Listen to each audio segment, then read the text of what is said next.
one of the best sponsors ever, one of the most recognizable sponsors. He went on to doing a battle rap event, Al Capone Cigars. You know it if you watch Smack. Definitely made a staple in the culture with his slogan, and definitely took the mic and when he needed to be heard, been heard and stuff. So I respect him, and I respect what he did for the culture too. Yakman 302. What up, Yakman? That was me doing no comment. Thank you for having me. What's going on, man? My bad. I can't do the intros as good as you. I'm trying though. Yeah, man. I mean, that shit. Sometimes I'm feeling it, and sometimes I don't. It kind of whatever energy is in the crowd, I kind of feed off of that. So I have fun with it. I don't really look at it as work. That's what's up, man. So can we? All right. Al Capone Cigars is your brand, right? It's a company. Yeah. I'm just a brand advocate. So on times I speak on their behalf. I'm a consultant, but I'm just a brand advocate. Well, I guess they chose you to be that because of your personality, right?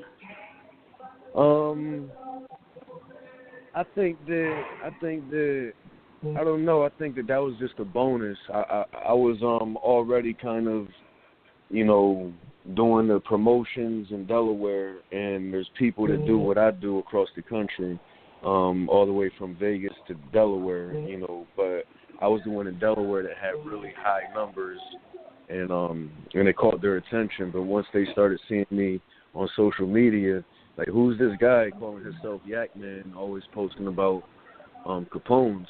So they flew out to meet me. They introduced themselves. They asked me why was I doing what I was doing, and I said just to bring more exposure to the company. And then that was it. He gave me that look like I got my guy. And I think the personality and all that was just something that was a bonus for them. They didn't know that they was going to have, me be able to not only promote, work hard like a Mexican, but also could do things that other people would be a little more reluctant to do. Yeah. Wait, so how long have you been part of the company? About 4 years. Okay, 4 years. So around the time you started sponsoring with Smack, or when did you start sponsoring with Smack? About 2 years ago. 2 years. Okay, so you've been with the company 4 years. You started sponsoring 2 years. 2 years ago. What made you guys sponsor on the URL? I was doing a Delaware Al Capone mixtape. We had a bunch of Delaware artists put some songs together. If you click the link in my bio, bring you to the company website, and you could listen to the whole Al Capone mixtape.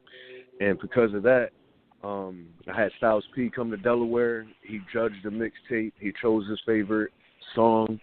One person got 500, another person got 500. And then we let them people open up for Rick Ross, Jeezy, Kevin Gates, and Jadakiss, all on 3 different nights, 3 different venues. And then I was working on my Philly Al Capone mixtape because I was done with Delaware. I was like, let me do Philly. And then I heard the Bill Collector gets a lot of views on his battles. So once I started sponsoring Bill Collector, having him wear the shirt and the hat, it was only a matter of time until I figured out the URL was like on the top of the food chain as far as getting views during battling, and that was all she wrote. Yep. Go ahead, Jeffrey. What up? What up, man? This is Jay Legend, by the way, man. Jay Legend, what's up, bro? What's poppin'? Yakman, what's poppin'? Sorry, fellas, I got plugged in late. You good? How you doing? What's going on? Jay Legend, Battle Rap Opinion, man. What's going on? Oh, shit, man. Go ahead. You had a question for Yak? Yeah, well, one of my questions he just pretty much just answered in terms of getting started with the URL. But prior to that and before getting involved with the Cigarillos, Were you a fan of battle rap at all? Not like I am now. I ain't watch it as heavy. There were it would have to be something of top tier artists, really good. I couldn't watch something. Really, I wasn't really too knowledgeable about people that were unknown. If you ain't have a name, then I probably wouldn't watch it. Similar to boxing, and it's crazy how life is, because for 2 years I was grinding, doing my thing inside of clubs anyway with the Capones, and then I went to go watch a boxing fight somewhere in some suburbs in Middletown at a huge house of a friend, my friend's friend. And when we got done watching the boxing fight, they were like, hold on, let me check this out. And they threw a battle on, and I believe it was Tay-Rock and Surf, if I'm not mistaken. It was a while ago, though, so I don't remember exactly. But the point is, as I was walking out the house, the guys wanted to watch a battle, and I started watching it. And I was already sponsoring other shit, like, events with Future or Amber Rose, Meek.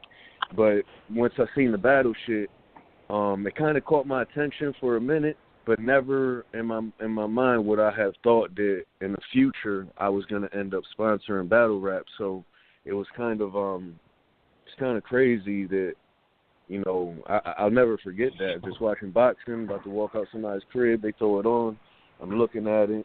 I remember it, I know of it, I just wasn't really heavy into it. And then once I met Bill Collector, I started watching it more. His manager, Philly Black, was the one that kind of brought it up about URL, and that was it. So once I started sponsoring it, then I started really watching it a lot more, and studying it, waking up in the morning, watching bloggers, Angry Fan, Jay Black, and just being familiar with it. There's times where I might watch a URL battle, or I might watch a battle where nobody even knows the name of the league. But yeah, that's it, man. I can't say that it was something I grew up watching or I loved it. It was something that came across my path. I recognized it, I loved it, and now I sponsor. And I don't really feel like I'm working when I go there, or whenever I'm working with it at home, like just watching a battle. I think that, of course, people are going to understand that I'm watching it for work as well. But to me, it really isn't work. To me, it's like I'm enjoying what I'm watching, so I'm having fun while doing it. Are you still with URL at this point? Are you still sponsoring?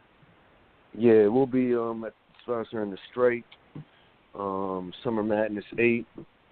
We already have about NOM, Initiation, we've sponsored, Summer Madness 7. How funny was the Strike trailer? That was an ultimate pettiness. Those guys are great, man. They're really good at marketing. I laughed. No, yeah, I agree. Yeah, I laughed several times. They're great at what they do. I think that they kind of set an example for people that not just anybody could run a battle league. It takes a lot of time, a lot of patience. It's frustrating. Not everything goes as planned, and URL makes it look easy. So, shout out to them for being, the best at what it is that they do. In terms of that right there. Go ahead. Jeff. In terms of everything that you just said there, kind of goes into a piece of what I want to ask is, as you see it all happen, and you yourself having experience into throwing events of a different magnitude, how similar are they though, between throwing the music events that you were talking about or promoting clubs opposed to the battle rap events?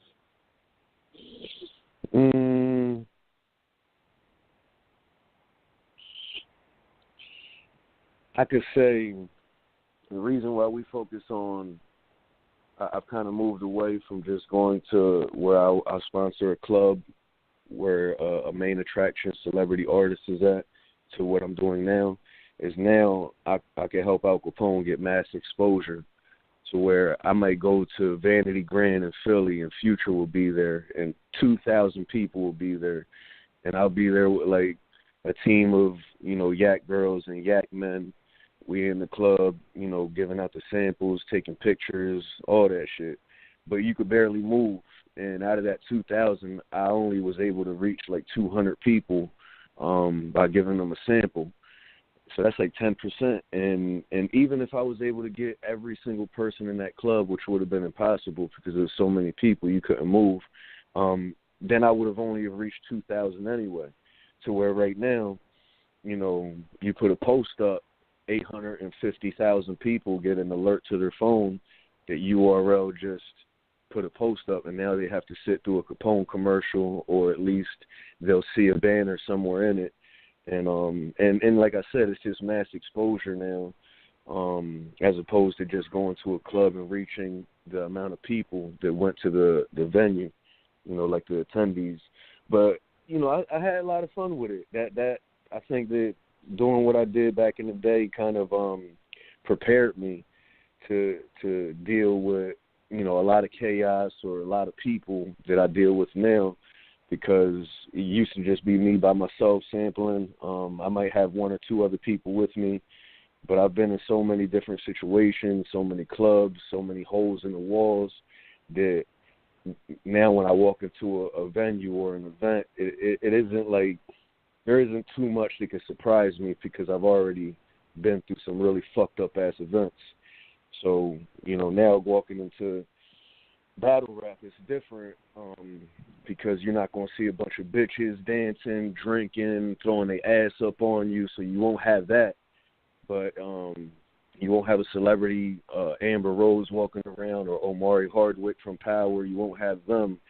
And it's not like drinking and people clubbing and dancing. That's the difference. Battle rap, you're going to have a farther reach of exposure.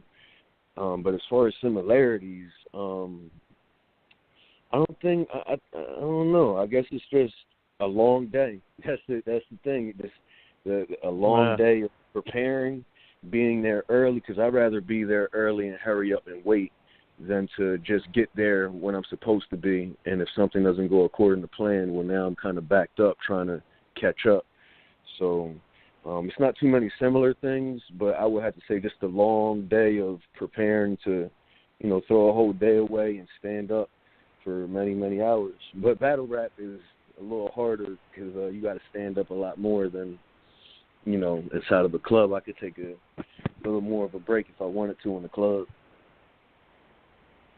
Yeah, that's one thing URL needs to work on still. I remember the first Summer Madness, we were on our feet for like 12 hours. Legs were killing us afterwards. Madness 7? No, Summer Madness 1. I went to the first one. Oh, okay. Yeah. So the event started like at 4 p.m. But I mean, they were just figuring it out themselves. But we started at 4, but we didn't get the first battle. Didn't even take place to 8 p.m. So everybody's legs were killing them the next day. Yeah, it was it was crazy. But it was fun being there, though. It's like one of those moments where it's fun being there.